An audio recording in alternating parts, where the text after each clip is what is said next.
Bom dia, senhoritas e senhoritas. Estamos iniciando a aula de hoje, a gravação da aula de hoje, certo? Vamos dar sequência à discussão sobre os anos de chumbo. A gente começa já viu o processo do golpe, né, a questão do populismo, as justificativas. Aqui estão as fotinhas dos militares, lembra? São cinco, aqui está a ordem, né? Castelo Branco, Costa e Silva, o Médici, o Gás e o Figueiredo. Aqui uma frasezinha que legitima todo o processo de abertura das pernas do Brasil para os interesses estrangeiros, né? O que é bom para os Estados Unidos é bom para o Brasil. E isso aí muita gente vai embarcar nessa lenda, né? Todo mundo vai embarcar nessa lenda. Tem gente que embarca nessa lenda até hoje, né? Tem gente que acredita nisso. Ah, aí sempre você questiona, o cara vem com aquele discursinho, vai para Cuba, e Venezuela, e pipipi, popopô, tosco. Né? O que é bom para os Estados Unidos é bom para os Estados Unidos. Né? A gente já está no terceiro ano, a gente tem que ter a capacidade de entender que as grandes economias centrais, sejam elas os Estados Unidos, a Inglaterra, a França, a Alemanha, sejam quem for, são o que são graças à exploração de outros povos. A riqueza deles resultante da exploração, da pobreza, da desgraça de outros povos, de origem ou com histórico colonial. Ponto. Nós estamos no terceiro ano, essa leitura é obrigatória, né? Que o desenvolvimento, a riqueza das economias centrais está ligado à exploração de outros povos. A riqueza deles significa a pobreza de outros. Então, o que é bom para os Estados Unidos, o que é bom para a Inglaterra, o que é bom para a Alemanha, é bom para eles. Né? O que a gente tem é uma sobra, e essa sobra é dividida por poucos. É importante perceber isso. É muito importante perceber. Esse discurso aqui vai permear o imaginário de parte da população brasileira, ele permeia até hoje. Se é bom para os Estados Unidos, é bom para nós. É só olhar, ainda bem que nos Estados Unidos não tem pobre, né? Ainda bem, lá não tem pobre, lá não tem fome, lá, né? É bem menos aqui, mostra os dados, vamos ver os dados, né? Vamos fazer uma proporção e vamos comparar. Então é muito difícil. Então isso aqui já é para chutar isso aqui. O que é bom para os Estados Unidos é bom para os Estados Unidos, não é bom para nós. De cara já vem essa discussão para ser refletida. Né? Independente da sua vertente política, se você defende A, B, C ou D, é importante perceber isso. O que é bom para os Estados Unidos é bom para eles. A riqueza deles, né, e de outras economias centrais é oriunda, né, tem na sua história a exploração, a pobreza de outros povos. Isso aqui a gente já viu, né, as perseguições, as prisões, os exílios, como que vai ser feito o processo de perseguição, né? O Castelo, nós comentamos sobre o Castelo Branco, comentamos sobre Costa e Silva, a gente estava falando do Gaspar Neto. Aqui eu fiz uma montagenzinha, né? Achei outras atividades já disponíveis na internet, achei legal recortar e colocar aqui para vocês os principais aspectos de cada ato institucional, né? O 1, o 2, o 3, o 4 e o 5. As principais ações, né? As principais medidas de cada área.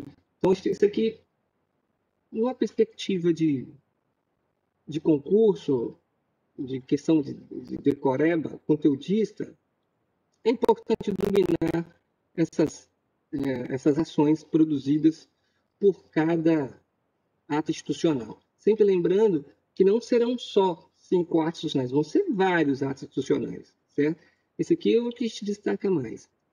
Em 67, nós vamos ter uma nova Constituição, haja vista que o Brasil não é mais democrático. Né? Então, conta aí quantas instituições nós já tivemos. Em 67 vai ter mais uma Constituição, né, que vai se adequar a esse modo de governo que nós temos. Pois é, esse modo de governo que nós temos baseado no cerceamento dos direitos, das liberdades do cidadão, né, mesmo que eles tentem disfarçar essa restrição de direitos. Até o AI-5 se dizia que não, é uma democracia, olha lá, o Congresso está aberto, a imprensa, né? Sim, mas quem compunha esses espaços eram pessoas ligadas ao discurso ditador e quem fosse opositor era perseguido.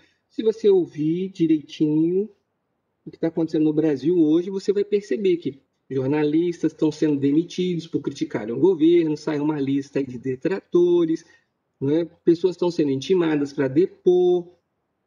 Okay? Se você parar para prestar atenção no que vem acontecendo, né, o uso da democracia para minar a democracia de dentro para fora. É só parar para ouvir. Né? Pessoas começam a ser convocadas para dar declarações, pessoas estão sendo demitidas. É democracia. Né? Mas a perseguição, de forma sutil, ela está acontecendo. Pessoas estão sendo demitidas, perdendo emprego por se oporem ao governo, por fazerem críticas ao governo. Vocês têm acesso às redes, eu não estou inventando nada.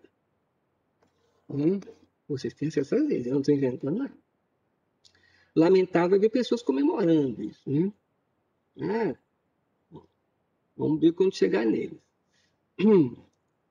O recuo da cidadania e as reações, né? Nós vamos ter os movimentos, a passeata dos 100 mil, questionando, não é, o cerceamento das liberdades, né, dos direitos do cidadão nessa nova Constituição. E aí, para conter esse movimento, você vai ter aí o AI-5, que retira de vez aí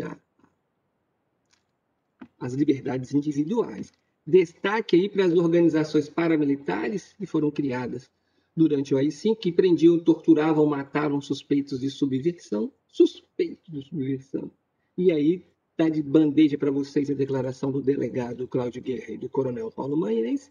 Para quem diz que nunca houve que aquilo é mentira, inversão da esquerda, tem lá duas pessoas que representavam essas práticas, declarando e dizendo como é que era feito. Ponto. Acabou. Faz questão de postar. Veja tudo. Organizações ligadas ao governo também praticavam atos abusivos e eram financiadas por empresários. Em relação a essa aqui, organizações, né?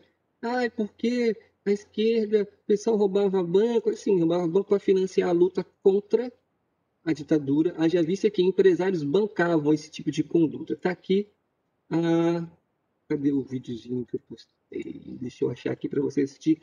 Está aqui. Cidadão Boyleston. Recomendo que você veja, assista, e você vai ver como que o grupo empresarial, como que empresários ficaram mais ricos ainda durante a ditadura, financiando o processo. Né? Vale muito a pena assistir aqui. O cidadão Boyleston vai ser assassinado por um movimento de esquerda, ele vai ser assassinado. Certo? E as pessoas que cometeram um ato dão entrevista e explicam por que, como foi, detalhadamente. Eu recomendo que você assista esse documentário aqui. Não tem o que fazer, assiste. Você dá uma olhada. E veja como que o empresariado estrangeiro e nacional vai financiar esses grupos paramilitares responsáveis por prender, torturar e matar quem fosse identificado como subversivo, quem questionasse aquele governo. Então, recomendo que você assista o Cidadão Boiesa. Está aqui, ó, o 11. Assiste. Não deixe de ver isso aqui. Muito bom isso aqui. Ok? Onde é que aqui, nós estávamos no 15. A OBAN, Operação Bandeirante, o DOI-CODE, Destacamento de Operações, Informações e Centro de Operações de Defesa Interna. Isso aqui é o serviço de inteligência que buscava identificar os principais alvos e referências que deveriam ser eliminados. Né? Destaque para vocês também, né? Haja vista que a massa, o público não sabia do que estava acontecendo.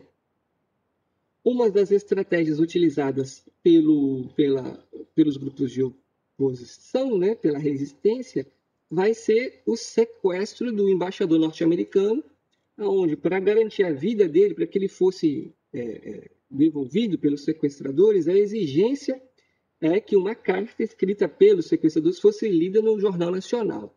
Isso passa no filme Que é Isso, Companheiro, que mostra o sequestro do embaixador norte-americano, como que ele foi sequestrado, como que os grupos foram descobertos, qual foi o impacto na sociedade com a leitura da carta. Também recomendo muito assistir esse vídeo. Se a gente tivesse aula presencial, né, se isso tivesse sido possível, eu passaria o vídeo na sala de aula, para a gente discutir esse vídeo em sala de aula. Todos os anos eu passo esse vídeo em sala de aula, né, para que os alunos a gente possa discutir o filme Que é Esse, Companheiro. Então, assim como o documentário Cidadão Boyeslen, eu recomendo assistir esse vídeo. Não tenho nada que fazer, liga e assiste o Cidadão, o Que é Isso, Companheiro. Okay? se tivesse aula presencial, nós assistiríamos ele em sala de aula. Ele vai mostrar a tortura, vai mostrar a perseguição, vai mostrar as resistências, né? Dá uma leitura bem legal. Na Globo News tem um colunista chamado Gabeira, que já foi deputado. O Gabeira é um dos indivíduos que sequestram o embaixador. É interessante assistir. Recomendo também ver esse filme, Que é Isso, Companheiro. Durante o governo Médici, que é o que nós estamos discutindo, aquele repassa o nome das operações, né, desses grupos, né? Ele aprofunda. Uma opção radical, a luta armada. Foi um meio que a população que se opunha à ditadura encontrou de resistir. Haja vista que jovens, indivíduos, trabalhadores, operários, sindicalistas estavam sendo presos, torturados e assassinados.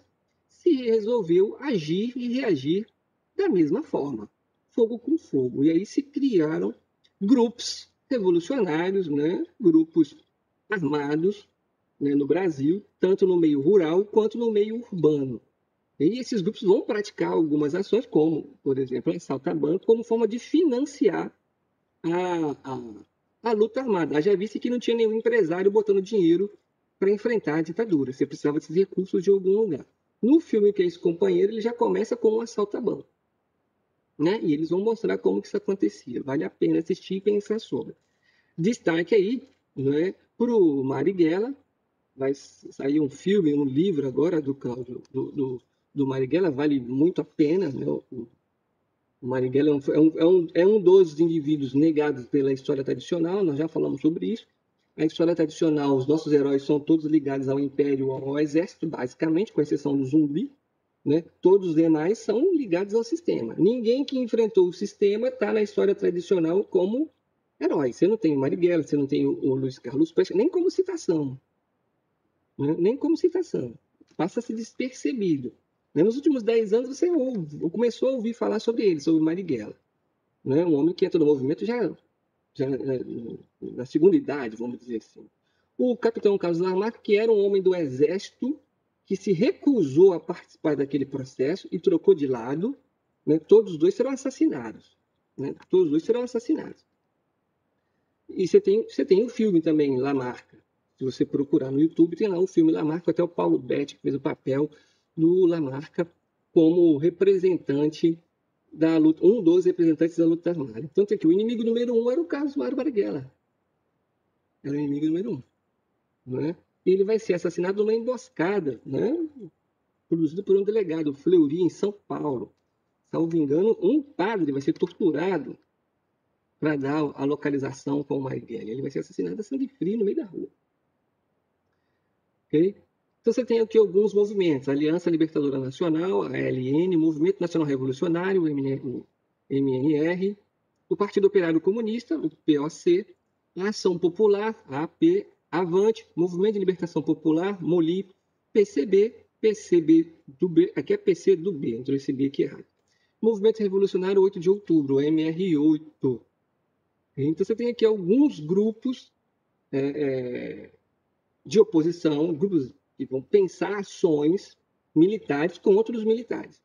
Esses grupos, em sua maioria, são urbanos. Você vai ter a guerrilha urbana e a guerrilha rural.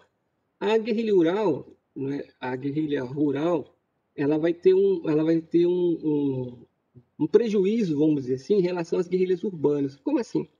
Era mais difícil combater a guerrilha urbana, porque não é fácil colocar um tanque de guerra e fazer uma operação de guerra no meio da cidade, no meio da rua. As pessoas estão ali. Então, as guerrilhas urbanas teriam mais sucesso no desenvolvimento de suas ações do que as guerrilhas ou a guerrilha rural. No campo, a guerrilha do Araguaia, o conflito que vai ter ali, ele vai ter proporções gigantescas. Se você pesquisar sobre a guerrilha do Araguaia, vai ficar impressionado com o contingente militar que vai ser utilizado ali, né, o número de pessoas que vão morrer nesse conflito entre militares e opositores do governo dos militares. Então, a guerra, quando ela era no meio rural, ela era mais fácil de se desenvolver dentro da perspectiva do exército. No meio urbano, era mais difícil, vai demandar mais inteligência. E naquela época, né, inteligência não era algo que aflorava a todos os militares, até porque a maioria dos soldados tinha pouca instrução, né? Não estou falando das patentes. Não tinha, diferente de hoje, por exemplo. Hoje todo mundo tem acesso à informação. Antigamente você falava em Marx e coisas do tipo, o cara não sabia muito bem o que estava acontecendo. Hoje não, todo mundo tem uma noção. Todo mundo não, né? Mas a maioria, ou muitos deles, já consegue identificar determinados discursos, determinados autores. Mesmo que não entenda nada, ele consegue fazer relação entre o que, se você falar em Marx, o cara vai fazer relação ao socialismo, comunismo, ponto, logo é inimigo. Essa identificação é mais comum hoje do que na década de 60, ok? Então a guerra urbana era mais difícil para os militares conterem do que a guerra no meio rural. E no meio disso aí está a população sendo manipulada pelo Jornal Nacional e demais mídias, né? Quando você pega os jornais da época, só se falava bem do governo, só se enaltecia o governo, apontava os opositores como terroristas, marginais, criminosos, toda a violência que se tinha notícia produzida contra qualquer um desses opositores era justificada como, tipo, bandido bom é bandido morto, não é? Eram opositores subversivos que ameaçavam Deus, a família, né, e o Brasil. Então, a sociedade justificava ou dava pouca importância para aqueles assuntos. Daí o sequestro do embaixador para que esses opositores tivessem a chance de expor à população o que estava acontecendo. Ok? Impossibilitado de se manifestar legalmente. Esqueci de contar, né? Exatamente. Né? Se faltasse notícia para preencher o jornal, você falava de futebol e receita. Receita de bolo, né? Como fazer bolo, tipo a Ana Maria Braga dos jornais, vamos dizer assim, né? Não tinha Ana Maria Braga nessa época, só para você ter uma referência. Para ocupar espaço, né, você tinha receita de bolo e falava de futebol, ok? Então, para essa população da época, na ditadura não teve corrupção. Por que não teve corrupção? Porque não era noticiado, você não pode noticiar os abusos do governo. Você ia ser preso. Isso é quase que matemático.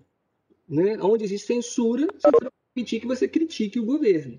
Isso é quase matemática. Daí a sensação, né, a percepção por parte de muita gente que na ditadura não tinha corrupção. Mostra, xará, censura. Não tinha como divulgar. Okay? Não tinha como divulgar. Quando você propõe a demissão de funcionários públicos, você quer eliminar o funcionário público e vai te denunciar. Qual é a vantagem da estabilidade do funcionário público? Ele pode denunciar o chefe, ele pode denunciar quem for o governo tal produziu corrupção. Isso aqui está errado. E a estabilidade garante a ele. Se você tira a estabilidade, você demite o funcionário público, bota alguém protegido por você, esse cara vai passar pano para tudo que você faça na administração pública. Okay? Impossibilitados de se manifestar legalmente, os grupos de oposição inspiraram-se na Revolução Cubana e pegaram as armas. Era a referência que tinha na década de 60, Cuba promoveu a Revolução. É óbvio. Você procura uma referência de luta, para onde você vai olhar? Né? Se você olha para a Europa, você tem a União Soviética. Você olha para a Ásia, você tem a China. E aqui na América, você olha para cima, você tem Cuba. A referência vai ser Cuba, isso é óbvio. Né? Óbvio, a referência é cubana. Para conseguir recursos, começaram a assaltar bancos e sequestrar embaixadores estrangeiros para financiar a luta contra a ditadura. Foram reprimidos pelo governo, presos, perseguidos em nome da ordem, taxados como guerrilheiros ou terroristas. Tem diferença entre guerrilha e terrorismo. Depois a gente discute com vocês a diferença entre esses. Né? Segue no governo Médici a modernização conservadora, nós vimos isso, né? A ideia do milagre brasileiro que vai acontecer. Todo milagre brasileiro, isso aqui é louco, né? Todo milagre brasileiro ele vai correr em torno do sacrifício do povo brasileiro. O povo brasileiro sempre tem que fazer o sacrifício. É aquele papo divisão do prejuízo. O lucro é meu, o prejuízo a gente distribui. Né? O prejuízo a gente distribui. É importante perceber isso. Sempre o povo tem que abrir mão, sempre o povo tem que fazer sacrifício. Nós temos aí, foi elaborado depois do golpe, aí a emenda que proíbe investimento no social por 20 anos. Né? Aí vocês que vão entrar na universidade agora falam assim, tá certo, Você que vai ser vítima disso. Eu estava conversando ontem com a minha esposa sobre a minha filha, né? Minha filha, né, ela entrou na universidade ano passado, esse ano, né? Entrou na universidade esse ano, né? E que mundo que ela vai enfrentar na busca de emprego, né? Eu não tenho costa quente, né? Eu não tenho amigo para indicar, né? Que é muito comum, né? A minha rede de proteção ela é curta. Porque no Brasil funciona isso, né? Se você tiver um papai que tem influência, ele arruma um emprego para você.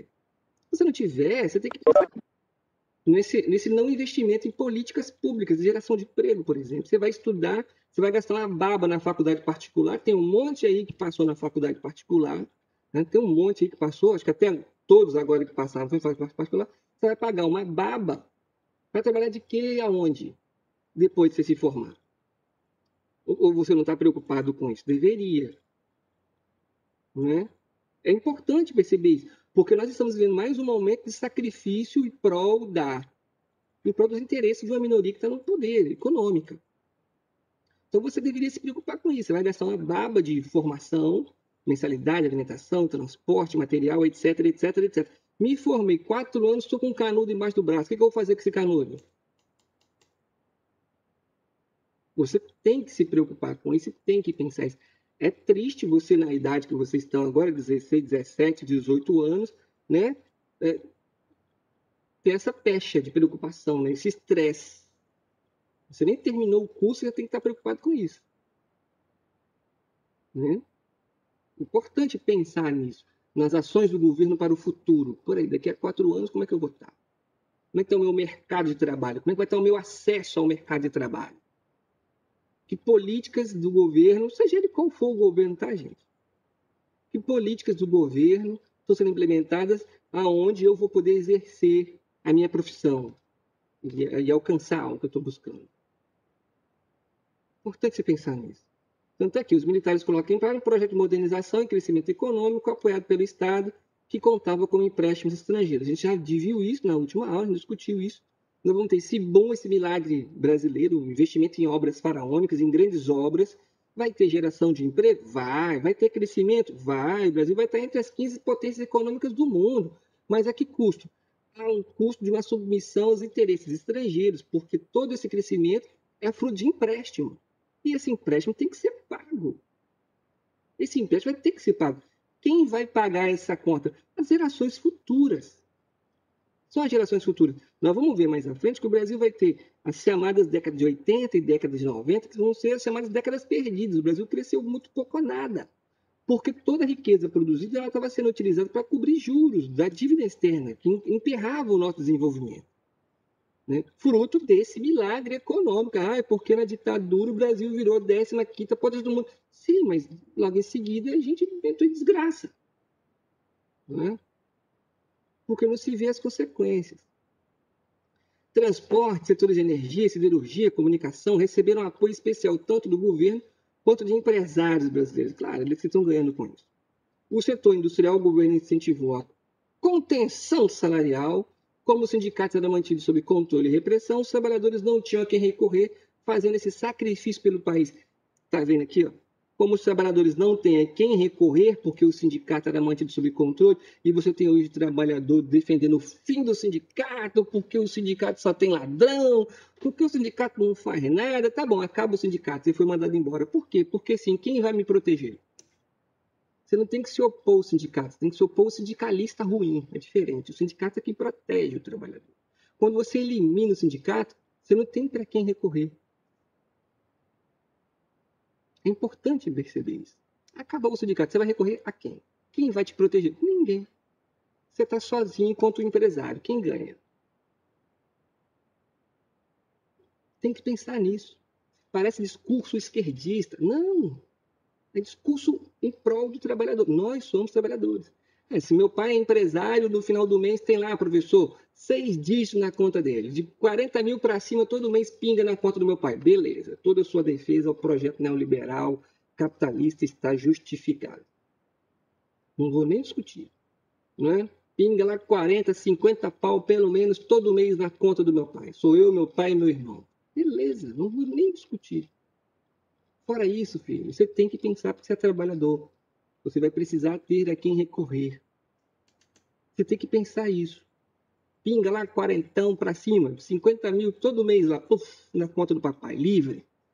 Opa, meu discurso é neoliberal, descarado, legítimo, não tem nem o que discutir. Não tem nem o que discutir. Fora isso, você tem que pensar a questão da proteção do trabalhador, porque você é trabalhador.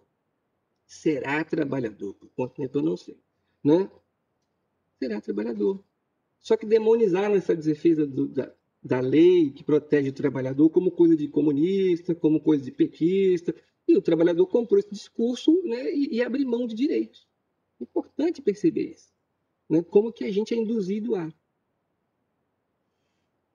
atraído pela mão de obra barata, salário arrochado, ajuda fiscal, o cara vai instalar a empresa pagando pouco imposto e alguns impostos ele nem paga, com mão de obra barata. Quer coisa melhor do que isso para o empresário? Claro que não. E o milagre econômico, o Brasil vai focar, vai lá em cima, o bolo vai crescer, só que a gente não aproveita desse bolo, né?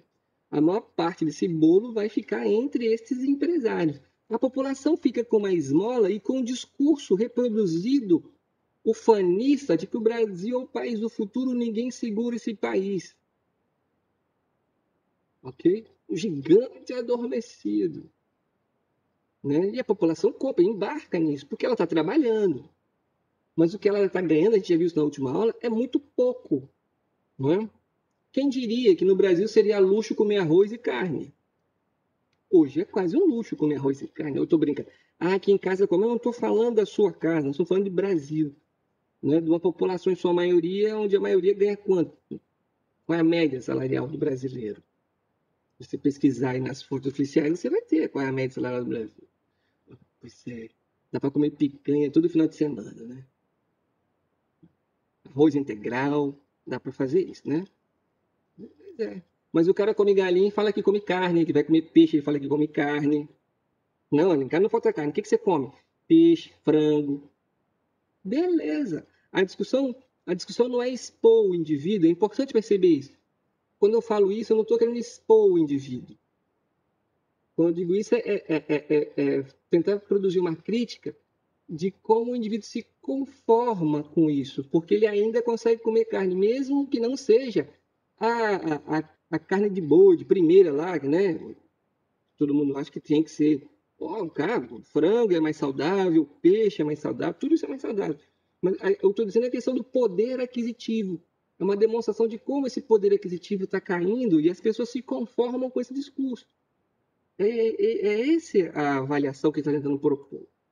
Né? É como a gente está ficando cada vez mais arrochado, como está ficando cada vez mais difícil, as pessoas vão se segurando em desculpas, em justificativas, né? Para aceitar essa situação. É esse que é o ponto que eu estou tentando chamar. É importante entender isso. Acompanhados com a propaganda de que o governo e slogans como para frente Brasil, este é um país que vai para frente, Brasil, oh meu Deus, e o futuro chegou, isso vai acompanhar, é o que chama de ufanismo, né? O que vem a ser o ufanismo? Né? É uma propaganda que vai apontar só o que há de positivo no Brasil, né? Então, o Brasil é o país do futuro, tudo isso vai ser permeado no imaginário da população brasileira, né? Isso vai ser tocado constantemente, o que vai fazer com que as pessoas não percebam o impacto desse milagre econômico. Por exemplo, a gente acabou de falar que o arroz salarial, as pessoas sabem que estão ganhando mal, as pessoas percebem que compram cada vez menos, mas na cabeça delas o que elas veem é o sacrifício em prol do país, a luta é contra o subversivo, que quer acabar com Deus, a família e o país. O Brasil é o país do futuro, ninguém segura, nós temos que trabalhar e fazer o sacrifício. Isso está na cabeça das pessoas. É tipo assim, é, vou fazer um comentário, uma comparação. Né? A pandemia está aí, mas é só uma gripezinha. Está matando e ninguém está aí. Porque o tempo inteiro tá alguém do governo chega e fala porque é besteira e pronto. Né? E os defensores abraçam. E reproduzem. E as aglomerações continuam. Né? E aí segue. E a gente não tem nem os dados exatos, porque ninguém. Alguém da sala já foi testado? Né? Eu fui testado. Quantos? Eu não fui testado. Olha, eu trabalho com gente todo dia. O que eu mais faço é aglomerar. É claro que eu estou sempre de máscara. Mas o que eu olho e fico dizendo, caraca, olha a aglomeração que vai querer tomar sala pequena com 5, 6. No meu trabalho nós somos 16. 5 já pegaram, uma está sequelada, está com de coração. Dos 16, eu e mais 3 usamos máscara 100% do dia, mas ninguém. Um ou outro usa de vez em quando, o restante não. Porque lá dentro, defensor dessa gripezinha é mato. Quando você olha, tem. E as pessoas estão se contaminando.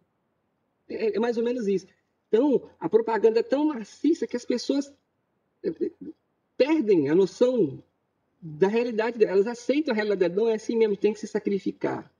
Não é assim mesmo, mas uma hora vai melhorar, vamos trabalhar, vamos fazer. O pouquinho que sobe, o pouquinho que consegue, é vitória, é esforço. Né? Nem todo mundo é filho do presidente, que abre uma empresa de lobista e já fecha um emprego, um contrato com o governo federal. Né? Mérito. Nem todo mundo é filho de presidente, que abre uma empresa de lobby e já fecha um contrato com o governo federal. Nem todo mundo. Então tem que se preocupar com isso. Né? Aqui vem os exemplos de propaganda, né? Do governo Médici. Você tem aqui, o governo gasta milhões com propaganda, né? Para criar esse imaginário de que não é um governo corrupto, de que o país está crescendo, se desenvolvendo. Você tem aí, em favor do governo, o tricampeonato de futebol, o Brasil, a música 70 milhões em ação para frente Brasil, salve a seleção. 70 milhões, hein? A população na década de 70. Nós multiplicamos por 4 hoje, praticamente, né? E aqui você vê, né, o presidente, o capitão, o Carlos Alberto Torres, o Zagallo, com o presidente da República, aqui, levantando a taça. A maior seleção de todos os tempos, né? E como isso aqui vai ser utilizado como propaganda para o governo. Só você viu o Pelé como futebol foi o melhor de todos, mas enquanto, como diz o Romário, ele de boca calada é um poeta, né? Porque ele é incapaz de construir uma crítica ao governo, ele é incapaz disso. Pela formação que ele tem. Tem dinheiro, mas a formação dele a nível de conhecimento social é nenhuma. As obras faraônicas, né, grandes obras, a ponte de Niterói, você vê, ela foi completada, a Transamazônica não, você vai lá hoje, você vai encontrar do mesmo jeito. Né? Em relação às ações repressivas, o destaque é para a morte do jornalista, o Vladimir Herzog. Né? Ele vai ser convidado, ele vai ser conduzido, né, convidado para dar um depoimento, né? Vai permanecer detido por alguns dias, né? E vai ser apresentado morto. E segundo o jornal, né, os jornais oficiais, né, segundo o governo, o Vladimir Herzog se suicidou na cela. Tá óbvio aqui que ele se suicidou, né? Ele subiu aqui nessa cadeira, pulou e se enforcou. Né? O que vocês acham? É possível esse suicídio aqui? Se ele sobe nessa cadeira e pula, ele quebra o joelho, mas ele não morre. Né? Nem se fosse não. Claro, ele foi assassinado, né? E foi montada essa cena tosca, certo? Essa cena tosca foi apresentada, certo? Para a população, ok? Para a população. Né? Isso aí corrobora com o vídeo do Cláudio Guerra, do Capitão Manhães, que está disponível para vocês, beleza? Isso corrobora. Aí, ele foi assassinado. Tá óbvio que ele foi assassinado. Tá aqui. Se ele pula de joelho, ele bate o joelho no chão e quebra. Né? Nem se ele quisesse, ele se suicidava dessa forma como está apresentado. Né? Mas tá aí, ele foi assassinado e apresentado. Isso vai gerar uma ampliação das manifestações por parte da oposição. Até porque na década de 70 você vai ter o que nós vamos chamar de crise do petróleo. Mas observa que mediante a crise e o enfraquecimento do governo, por quê? Porque no momento que a crise do petróleo vem, né, e as questões, a inflação no Brasil começa a crescer cada vez mais, e a crise do petróleo afeta o mundo, né, e nos países onde os governos militares eram sustentados e apoiados pelos Estados Unidos, você começa a ter pressões internas pelo fim dessas ditaduras. E aí o capital estrangeiro ela percebe que alguns dos sindicatos, né, muitos dos sindicatos, eles começam a ganhar muita força, né? E as ditaduras poderiam vir a ter fim. movida pela ação do sindicato. E o sindicato está relacionado ao movimento de esquerda. Ou seja, esse capital estrangeiro, a de sempre, é preferível que nós venhamos promover o fim da ditadura do que os rebeldes. E aí você vai começar a ter uma pressão interna por parte dos trabalhadores, estudantes, sociedade civil organizada. A igreja, por exemplo, a teologia da libertação, a igreja descobre que somente fé não enche barriga, é precisação estatal. Uma parcela da igreja se politiza e se envolve com o processo político. Você vai ter padres que serão presos, torturados e mortos, porque se envolve com o processo. A OAB, que vai surgir defendendo aí os direitos humanos. São instituições, a sociedade civil se organizando. E as pressões externas começam a se opor. Aqueles mesmos que apoiaram a ditadura começam a se opor à ditadura com medo dos movimentos populares, sindicais, sociais, produzirem revoluções, né? Instituindo nesses países governo de tendência socialista, comunista, como Cuba, por exemplo. E aí, os próximos governos, vamos falar disso na próxima aula, porque vai fechar agora, tipo Geisel, vai propor a abertura lenta e gradual. E você tinha uma vertente chamada linha dura que nega essa abertura. E vão promover atentados terroristas. Está aqui, ó. O atentado do Rio Centro, né? Viu um show, os militares vão tentar explodir um carro na saída do show. Eles iam explodir o carro e ia matar um monte de gente e eles iam culpar os guerrilheiros, né? As ações de esquerda. Tá vendo? Isso é o terrorismo, o comunismo explodiu, matou um monte de inocente e isso ia servir de justificativa para a manutenção da ditadura. Para azar deles, a bomba estoura no colo do sargento antes da hora e fica provado que ia ser uma ação planejada, né? Só que isso tudo vai ser bem trabalhado pela imprensa e pelo governo, né? Mas isso é um exemplo de ação estatal como forma de culpar o movimento opositor para legitimar a perseguição. Gente, falta 1 minuto e meio para fechar o CISP. Eu vou parar aqui